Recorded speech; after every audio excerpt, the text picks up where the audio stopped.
नमस्कार दोस्तों, स्वागत है आप सभी का डिजिटल तैयारी में। मैं सौरभ भारती फिर से आपका स्वागत करता हूं। मध्यकालीन भारतीय इतिहास हम लोग कर रहे थे, काफी कुछ हम लोग कंप्लीट कर चुके हैं। बस मध्यकाल के अंदर एक और जो मोमेंट रह जाता है उसे भी आज हम कंप्लीट कर देते हैं। वो था भक्ति काल, और भक्ति काल के साथ ही हम पढ़ेंगे आगे सूफी युग। देखिए, भक्ति और सूफी जो विचारधाराएं हैं वो भारत के अंदर जो दो धार्मिक विचारधाराएं जो परस्पर आपस में एक दूसरे के साथ आगे बढ़ी, उन्हीं का परिणाम है। खास करके हिंदू धर्म के जो मतावलंबी थे उनके अंदर भक्ति विचारधारा पनपी, जबकि जो मुस्लिम धर्मावलंबी थे उनमें सूफी विचारधारा पनपी। दोनों ही विचारधाराओं ने दोनों धर्म के लोगों को परस्पर साथ लाने का काम किया और संपूर्ण भारत को एकता के सूत्र में पिरोने का काम किया। साथ ही साथ मध्यकालीन भारतीय इतिहास में जब भारतीय जनता उलझी हुई थी, युद्धों के अंदर डिप्रेस थी, उस समय इन भक्ति और सूफी आंदोलन से जुड़े हुए संतों ने आध्यात्म का सहारा देकर इस जनता को उस अंधकार के युग से उभारने का भी काम किया है। तो आइए बात करते हैं हम सबसे पहले मध्यकालीन भक्ति आंदोलन की। देखिए, सबसे पहले बात करें कि भक्ति आंदोलन था क्या। देखिए, भक्ति आंदोलन शुरू तो हुआ दक्षिण भारत में। दक्षिण भारत के अंदर आप समझिए 7वीं 8वीं शताब्दी में एक बड़े संत हुए शंकराचार्य। शंकराचार्य ने अपना अद्वैतवाद का दर्शन प्रतिपादित किया, जिसके अंदर उन्होंने कहा कि ईश्वर और ब्रह्म अलग नहीं है। जो कुछ ब्रह्म में है वो सभी व्यक्ति में भी है। मतलब उनका कहना था कि ईश्वर या ब्रह्म तथा मनुष्य अलग अलग चीजें नहीं है। मतलब जो ब्रह्मत्व पूरे ब्रह्मांड में है वो सभी एक मनुष्य में भी है। का कहना था ब्रह्मांड के जितने भी तत्व हैं उनका समावेश आपको मनुष्य में मिलेगा, ये अलग अलग चीजें नहीं है। ज्ञान मार्ग पर चलकर आप ईश्वर की प्राप्ति कर सकते हैं। शंकराचार्य के जो आगे चलकर उन्होंने दशनाम पंथ चलाया, उस दशनाम पंथ ने शैव भक्ति का भी प्रचार प्रसार किया। साथ ही साथ दक्षिण भारत के अंदर अधिकांशतः जो मतावलंबी थे वो शैव विचारधारा के थे, अर्थात शिवजी के उपासक। परंतु धीरे धीरे दक्षिण के अंदर एक दूसरे प्रकार के संत जो है वो भक्ति का प्रचार प्रसार करने लगे। वो भक्ति वैष्णव भक्ति थी या विष्णु भक्ति थी। इसी विष्णु भक्ति और शैव भक्ति के जो ये विचारधारा के लोग थे, इन्होंने ही भक्ति आंदोलन को जन्म दिया। खास करके जो वैष्णव भक्ति से संबंधित संत थे उन्हें इन भक्ति आंदोलनों का फ्लैग बेरर कहा जाता है। इस भक्ति आंदोलन को आगे बढ़ाने वही लोग थे। तो आइए बात करें हम। देखिए, भक्ति आंदोलन का आरंभ दक्षिण भारत में 7वीं से 12वीं शताब्दी के मध्य हुआ। ये नैनार और अलवार संतों के मध्य हुआ। नैनार जो है ये शैव के उपासक थे, शिवजी के उपासक थे, और अलवार जो है ये वैष्णव थे। इस आंदोलन का प्रथम प्रचारक जगत गुरु शंकराचार्य को माना जाता है।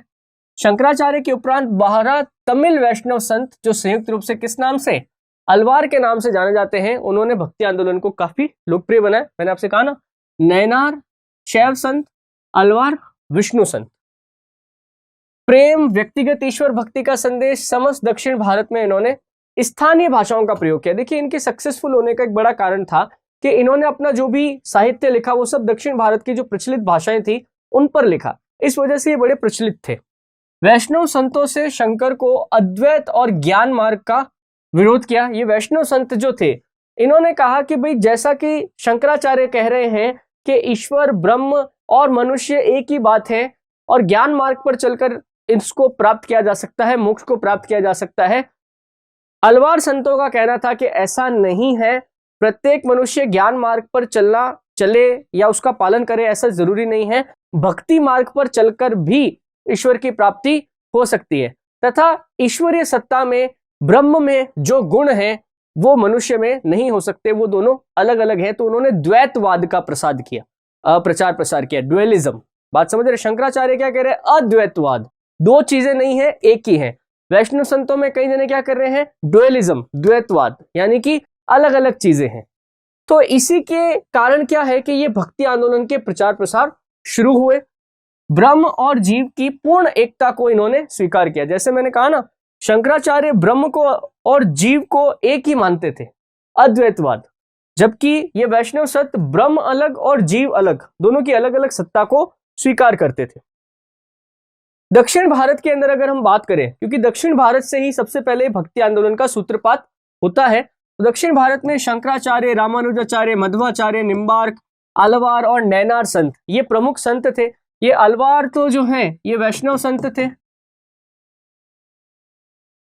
और नैनार जो हैं ये शैव संत थे। ध्यान रखिएगा आप, थोड़ा एक एक की हम थोड़ी बात करते, थोड़ा डिस्क्रिप्शन लेते हैं। सबसे पहले हम इस मूवमेंट के जो सबसे पहले संत हुए उनकी बात कर लेते हैं, शंकराचार्य की। शंकराचार्य का जन्म 788 ईस्वी कलाड़ी गांव केरल में एक नंबूदरी ब्राह्मण परिवार में हुआ था। इनका परिवार परंपरागत रूप से शंकर का उपासक था। इन्होंने मात्र 12 वर्ष की अवस्था में ही संन्यास ले लिया था। 8 वर्ष की अवस्था में इन्होंने सारे वेदों का ज्ञान प्राप्त कर लिया था। संन्यास प्राप्त करके फिर ये अपने माता से आज्ञा लेकर संन्यास आश्रम के लिए निकल गए। पूरे भारत में घूम घूम कर इन्होंने जहां कहीं पर भी जो शास्त्रार्थ होते थे, यानी कि आपके अनुसार शास्त्रों में क्या ज्ञान है, मेरे अनुसार क्या है, आइए उसके ऊपर चर्चा करते हैं, तर्क वितर्क करते हैं। तो इन्होंने पूरे भारत में घूम घूम कर शास्त्रार्थ किए और कई बड़े बड़े आचार्यों को शास्त्रार्थों में हराया। मात्र 32 वर्ष की अवस्था में ही अंतर ध्यान हो गए कि मृत्यु कैसे हुई, कहाँ हुई, इसके बारे में कोई ज्यादा जानकारी उपलब्ध नहीं है। हालांकि इन्होंने अपने जीवन में एक तो जैसे अभी मैंने बता रहा था आपको, अद्वैतवाद का प्रचार प्रसार किया, यानी कि ईश्वर, ब्रह्म और मनुष्य एक ही चीजें हैं। जो कुछ भी ब्रह्म में है, ब्रह्मांड में है, वो सभी आपको मनुष्य में भी मिल जाएगा। और ईश्वर तत्व की प्राप्ति के लिए आपको ज्ञान मार्ग की आवश्यकता है। आपको ज्ञान प्राप्त करना होगा, कड़ी तपस्या करनी होगी, तभी आप मोक्ष प्राप्ति कर पाएंगे। ये शंकराचार्य का मत था। साथ ही साथ शंकराचार्य ने हिंदू धर्म को एकजुट करने के लिए, सत सनातन धर्म की रक्षा के लिए दशनामी व्यवस्था का प्रचलन किया। सबसे पहले तो उन्होंने पूरे भारत को एकता के सूत्र में बांधने के लिए भारत के 4 कोनों पर 4 मठों की स्थापना करी। उत्तर में उन्होंने बद्रीनाथ, दक्षिण में श्रृंगेरी, पूर्व के अंदर जगन्नाथपुरी और पश्चिम के अंदर द्वारकापुरी में उन्होंने 4 मठ बनाए। उसके बाद उन्होंने दशनाम संन्यास प्रथा की स्थापना करी, जिसके अंदर उन्होंने जो युवा लड़के थे, युवा लोग थे, उन्हें संन्यास आश्रम में दीक्षित किया। गिरिपुरी, भारती, सागर, वन, सरस्वती, अरण्य, पर्वत और सागर ये उपनाम उन्हें प्रदान किए गए। ये वो सन्यासी थे जो शस्त्र और शास्त्र दोनों का अध्ययन करते थे। समय जरूरत पड़ने पर उन्होंने आक्रांताओं के खिलाफ शस्त्र भी उठाए और नॉर्मली जब आक्रमण वगैरह नहीं हो रहे हैं तब उन्होंने भक्ति का प्रचार प्रसार भी किया। ऐसे लोग वर्तमान में आप इनको ज्यादा जानते हैं नागा सन्यासियों के साथ नाम से। ये नागा सन्यासी जो है ये इन्हीं दशनामियों की एक शाखा है। इसके अलावा आप जो कुंभ के मेले देखते हैं वहां पर आपने कई सारे अखाड़ा व्यवस्था देखा होगा, जूना अखाड़ा, पंचनाम, दशनामी अखाड़ा, ये सभी ये शंकराचार्य की जो अखाड़ा व्यवस्था थी, दशनाम संन्यास परंपरा थी, वहीं से प्रचलित हुए हैं। तो ये शंकराचार्य का योगदान है। तो जैसे मैंने आपको बताया, इन्होंने श्रृंगेरी मठ, जगन्नाथपुरी में, गोवर्धन मठ, शारदा मठ पश्चिम में और ज्योतिर्पीठ बद्रिकाश्रम उत्तर में, इन्होंने 4 मठों की स्थापना करी। शंकराचार्य के दर्शन को अद्वैत दर्शन कहा जाता है। शंकराचार्य का स्थान विश्व के महान दार्शनिकों में सर्वोच्च माना जाता है। उन्होंने ही एक ब्रह्म वाक्य, ब्रह्म ही सत्य है और जगत मिथ्या है, जगत माया है, ये ब्रह्म वाक्य जो है शंकराचार्य का ही है। इसके अलावा देखिए, शंकराचार्य ने गीता भाष्य, भाष्य उपदेश, साहसी मरीचा पचम, ये इन्होंने ग्रंथ लिखे थे। दशनामी संप्रदाय जो भी मैंने आपसे कहा, इसका गठन भी इन्होंने किया था। इनके 4 प्रमुख शिष्य थे। उन 4 प्रमुख शिष्यों से ही फिर आगे जो है ये शिष्य परंपरा, गुरु शिष्य परंपरा जो है वो आगे बढ़ी। इन्होंने इन 10 नामों के सन्यासियों को गठित करके दशनाम संन्यास पद्धति का गठन किया। गिरी, पर्वत, सागर, पुरी, भारती, सरस्वती, वन, अरण्य, तीर्थ और आश्रम, इन नामों, मतलब इसमें क्या करते थे कि जनरली ब्राह्मण, क्षत्रिय और अन्य वर्ग के जो लोग हैं, लड़के हैं, युवा, उनको ये संन्यास आश्रम में आने के लिए प्रेरित करते थे। कई बार माँ बाप से याचना भी की जाती थी, आप अपने बेटे को भेजिए। कई बार जो है वो ड्यूटी थी राज्यों की, परिवारों की, कि वो अपने बच्चों को इस प्रकार से संन्यास आश्रम में दीक्षित करते थे।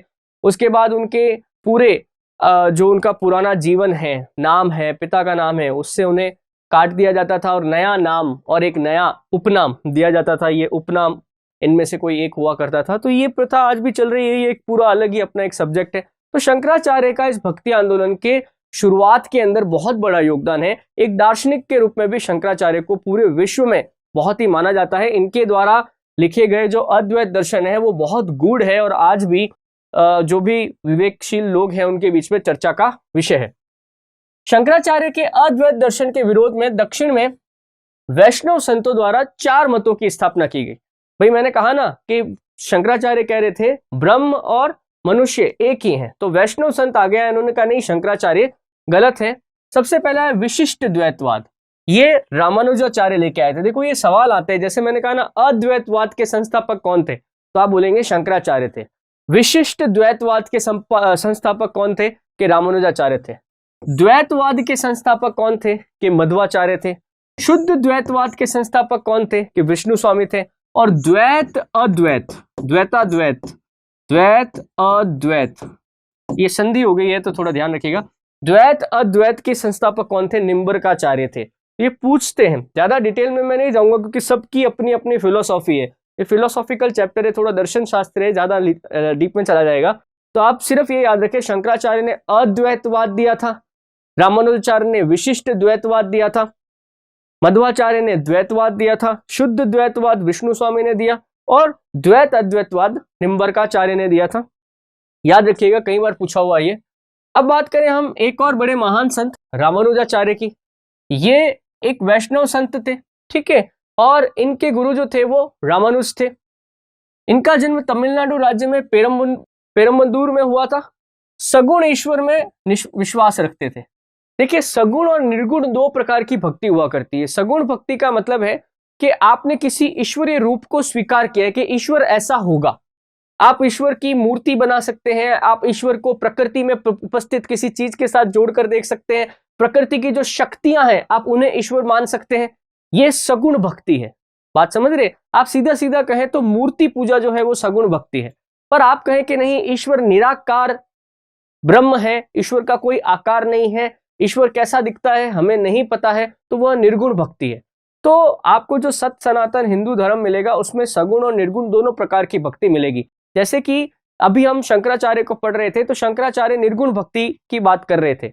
आप आगे कबीर को पढ़ेंगे, कबीर निर्गुण भक्ति की बात करते हैं। पर मीनवाइल आप इसी समय में इन्हीं के साथ में जब आप रामानुजाचार्य वगैरह को पढ़ते हैं तो ये सगुण भक्ति की बात करते हैं। ये ईश्वर के रूप को स्वीकारते हैं, किसी न किसी रूप में स्वीकारते हैं, और खासकर ये विष्णु के स्वरूप को स्वीकार कर उनकी उपासना करने में यकीन रखते हैं।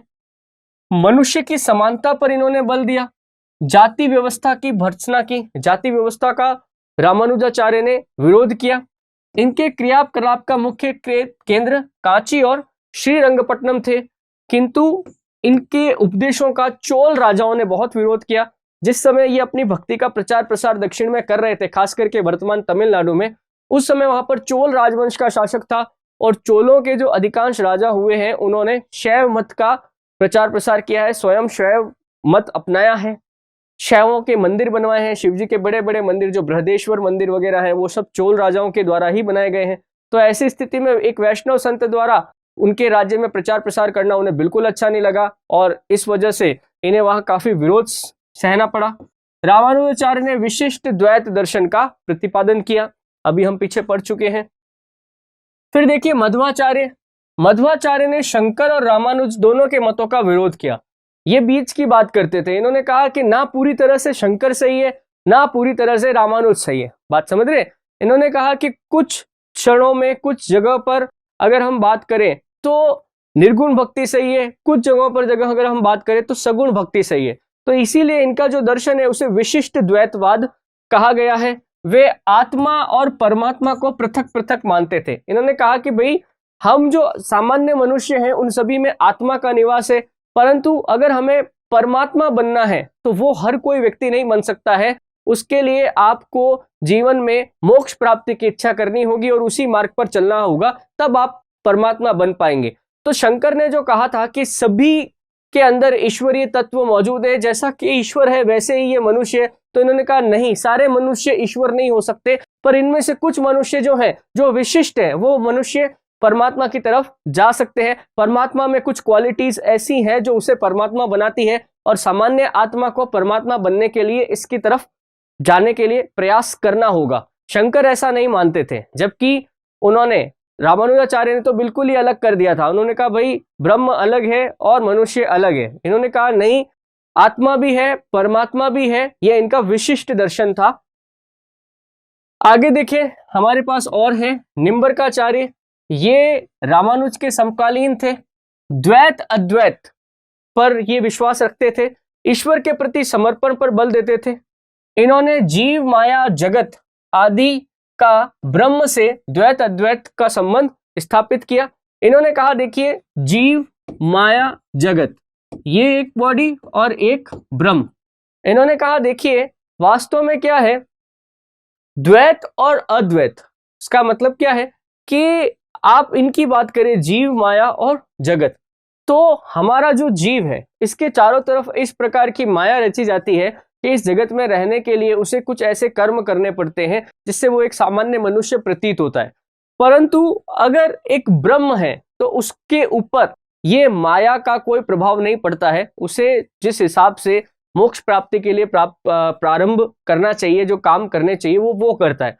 तो इनका कहना था कि वास्तव में जो ये सिर्फ दो प्रॉपर्टी लेके चल रहे हैं ईश्वर और ब्रह्म, इसके अलावा भी कुछ ऐसी विशेषताएं हैं जिसकी वजह से ये दर्शन प्रारंभ होता है, जिसकी वजह से ये सृष्टि चलती है, जिसकी वजह से मोक्ष प्राप्ति के लिए लोग अग्रसर होते हैं। तो इनके द्वारा किया गया जो ये सिद्धांत था इसे द्वैत अद्वैत कहा गया, क्योंकि इसमें द्वैतवाद के भी गुण थे और अद्वैतवाद के भी गुण थे।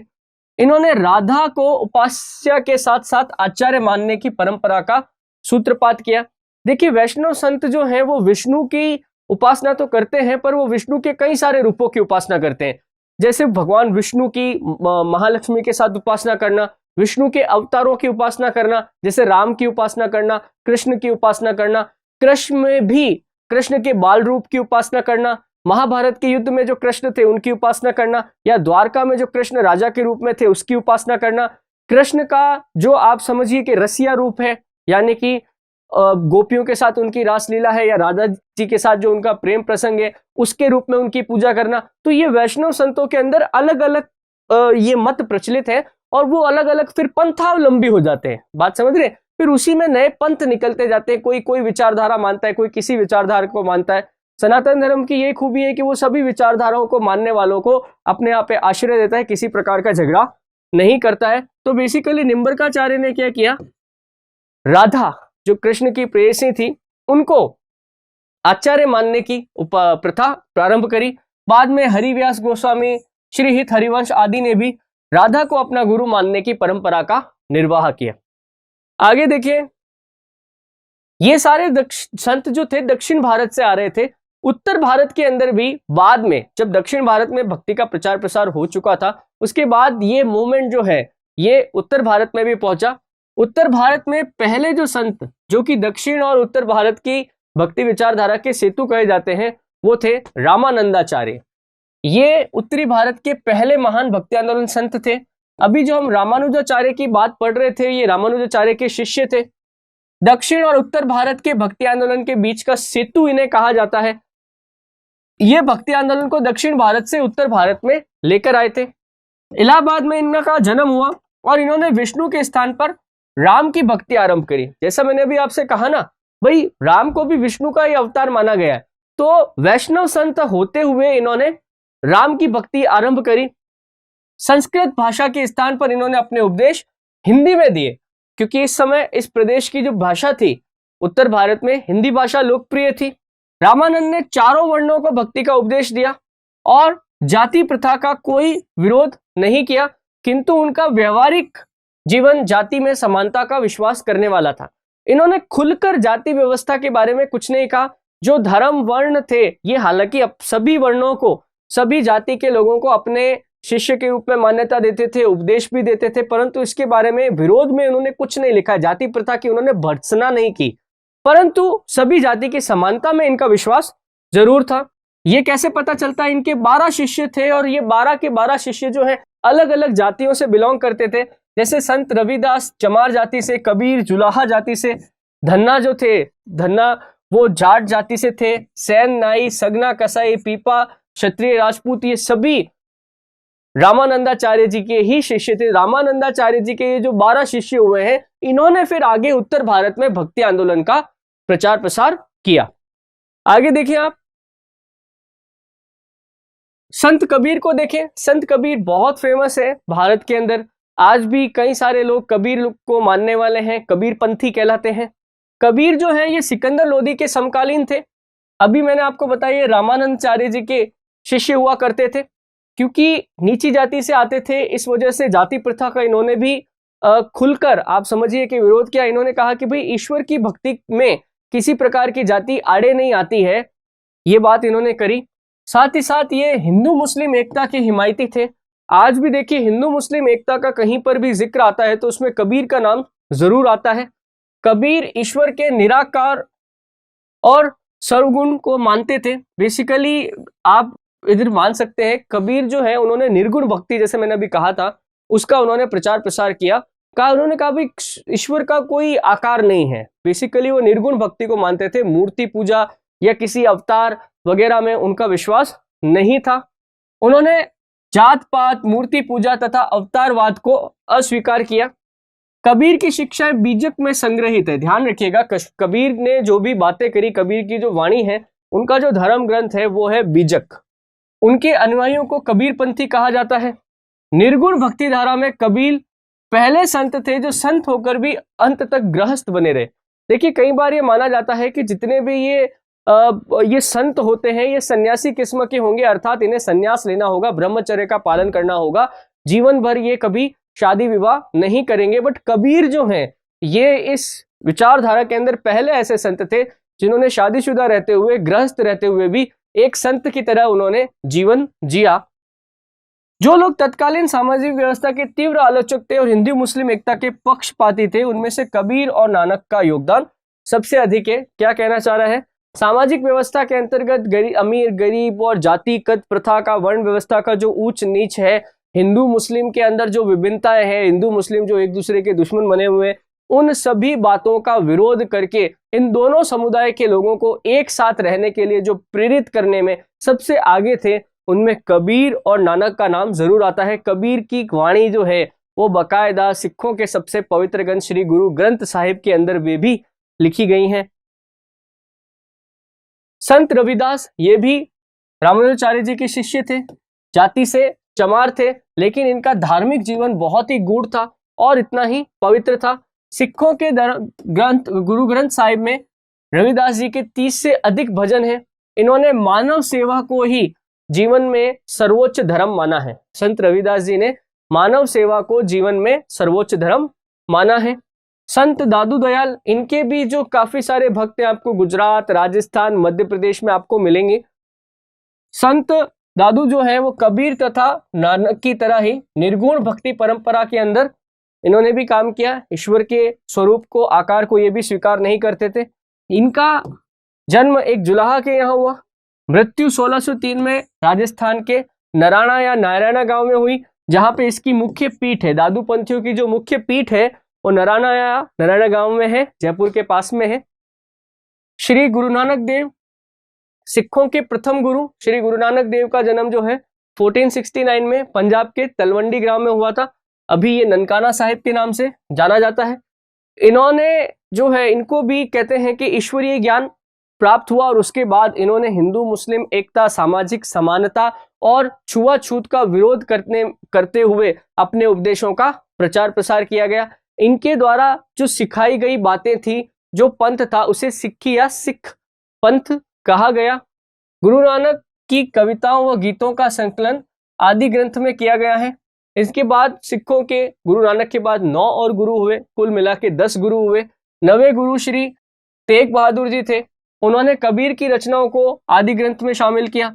गुरु गोविंद सिंह जी आखिरी गुरु थे जिन्होंने इस गुरु ग्रंथ साहिब को अकाल तख्त पर बिठाकर, मतलब अकाल तख्त था जो मुगल बादशाह से भी कुछ फीट ऊंचा बनाया गया था कि इनसे ऊंचा कोई और नहीं है, तो उन्होंने उस अकाल तख्त को ही सिखों का अंतिम गुरु घोषित कर दिया। और उसके बाद इन 10 के अलावा फिर सिखों के गुरु आगे गुरु ग्रंथ साहिब को ही स्वीकार कर लिया गया था। इसका संकलन 17वीं शताब्दी के प्रथम दशक में हुआ। कबीर, बाबा फरीद, इसमें कई सारे उस समय के जो महान विचारक और संत हुए हैं उनकी वाणी का संकलन है। गुरु नानक ने लंगर प्रथा चलाई थी, इसे संगत और पंगत भी कहा जाता है। उनका कहना था कि अगर अलग अलग विचारधारा, जाति, पंथ से संबंधित लोग एक स्थान पर बैठकर संगत करेंगे और एक स्थान पर बैठकर पंगत करेंगे, यानी कि एक साथ भोजन करेंगे, तो इनके बीच में आपसी भाईचारा बढ़ेगा, चरम पर होगा। तो लंगर प्रथा जो आज भी सिख बड़े श्रद्धा भाव से निभाते हैं, उसका प्रचार प्रसार करने वाले श्री गुरु नानक देव ही थे। गुरु नानक ने सिकंदर लोधी के काल में सिख धर्म की स्थापना की गई है। मार्टिन लूथर और गुरु नानक की तुलना की जाती है।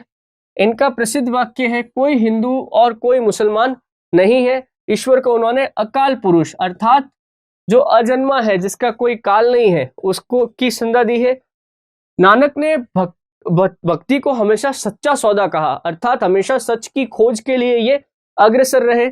पांचवें गुरु अर्जन देव जी ने गुरु नानक के उपदेशों को आदि ग्रंथ में संकलित किया, जिसे गुरबानी कहा जाता है। हजूर साहब का गुरुद्वारा गुरु नानक की याद में बनाया गया है, जबकि गुरुद्वारा शीशगंज गुरु श्री तेग बहादुर जी की याद में बना हुआ है। इनकी मृत्यु 1538 में पंजाब के करतारपुर नामक स्थान पे हुई। वर्तमान में वो करतारपुर कॉरिडोर भी बनाया जा रहा है, तो वो भी गुरु नानक देव जी से ही संबंधित है। तो ये थे गुरु नानक देव जी, सिखों के धर्म के संस्थापक। आगे देखिए, कुछ और भी भक्ति आंदोलन से जुड़े हुए संत थे, उनके भी नाम अगर आपको पता होने चाहिए। जैसे एक हुए चैतन्य महाप्रभु। चैतन्य महाप्रभु जो है बंगाल के बड़े वैष्णव संत हुए। इनका जन्म नदिया बंगाल में हुआ था। वास्तविक नाम विशंबर था, पर बाल्यावस्था में इनका नाम निमाई था। शिक्षा पूर्ण करने के उपरांत इन्हें विद्यासागर की उपाधि दी गई। इन्होंने बंगाल के अंदर वैष्णव भक्ति का प्रचार प्रसार किया था। वल्लभाचार्य जो है, ये वैष्णव धर्म की कृष्ण मार्गी संस्था के दूसरे महान संत थे। इससे पहले रामानुजाचार्य जो हैं वो सबसे बड़े संत थे, उसके बाद वल्लभाचार्य जी का नाम आता है।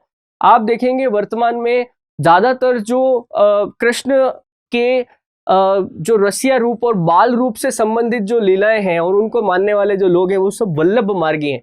खासकर कृष्ण के बाल रूप की उपासना करने वाले लोग जो है वो वल्लभ मार्गी हैं। आप देखेंगे कि आपको नाथद्वारा के अंदर, आपको चार भुजा के अंदर, यहाँ पर जो कृष्ण की उपासना से संबंधित ये पंथ मिलेगा, ये सब वल्लभाचार्य जी द्वारा ही शुरू किया गया है। मीराबाई का नाम आप लोग जानते ही हैं। मेवाड़ के राज परिवार की स्त्री थी, जिन्होंने अपना जीवन कृष्ण भक्ति के अंदर पूरा लगा दिया। सूरदास वे संत जो आंखों से नहीं देख सकते थे, परंतु उनके जो भजन है वो भक्तों को मंत्रमुग्ध कर देते थे, वो है सूरदास। ये अकबर और जहांगीर के समकालीन थे। और महान लेखक, रामचरितमानस के लेखक संत श्री तुलसीदास, ये भी मुगल शासक अकबर के समकालीन थे। तो दोस्तों, यहाँ पे हम खत्म करते हैं मध्यकालीन भक्ति आंदोलन, जिसके अंदर हमने बात करी भारत में किस प्रकार दक्षिण और उत्तर भारत के अंदर इन संतों ने प्रचार प्रसार किया। भक्ति आंदोलन देखिए उस समय के लिए महत्वपूर्ण इसलिए है कि मध्यकाल के अंदर ये जो दौर था, इस समय आप देखें तो दिल्ली सल्तनत की स्थापना हुई, फिर मुगल आ गए। तो वास्तव में आप देखिए तो दिल्ली सल्तनत के कई शासकों ने, हमने बात करी कि जजिया कर लगाया उन्होंने। आप आगे चलेंगे तो औरंगजेब ने, शाहजहां ने हिंदू मंदिरों को तोड़ने का भी आदेश दिया, है ना। तो इस समय आप देखिए तो हिंदू धर्म बहुत ही कठिन दौर से गुजर रहा था। उस समय में इस प्रकार के संतों ने आगे आकर, आप समझिए, हिंदुओं को इस बात के लिए भी समझाया कि देखिए, हमेशा जरूरी नहीं है कि आपके पास एक भव्य मंदिर हो, एक सुंदर मूर्ति हो, आप निगुण उपासना भी कर सकते हैं। इसकी व्यवस्था भी सनातन हिंदू धर्म में है। साथ ही साथ इनके भजनों ने, इनके द्वारा जो ईश्वर की जो घटनाएं हैं, जो बातें हैं, जो मोटिवेशनल बातें हैं, उनको भजनों के द्वारा, और उस समय की जो लोकल लैंग्वेज थी, जिस जगह पर जैसी भाषा बोली जाती, जैसे इन्होंने रामचरितमानस की रचना अवधी भाषा में करी है, क्योंकि वही उस समय ब्रज भाषा जो प्रचलित थी, आम बोलचाल की भाषा थी, तो लोगों की ज्यादा पहुंच में थी। तो ऐसी स्थिति में इस भक्ति आंदोलन ने, आप समझिए कि उस समय मध्यकाल में भारतीय जनता, जो जनमानस डिप्रेशन में चला गया था, तनाव में था, अवसादग्रस्त था, उसे वहां से बाहर निकालने का कार्य किया है। ऐसा ही कुछ काम सूफी संतों ने भी किया है। नेक्स्ट लेक्चर में मैं अभी बात करता हूं सूफी संतों के बारे में। यहाँ पे हम भक्ति आंदोलन को समाप्त करते हैं। Thank you. Please like, share, subscribe digital तैयारी।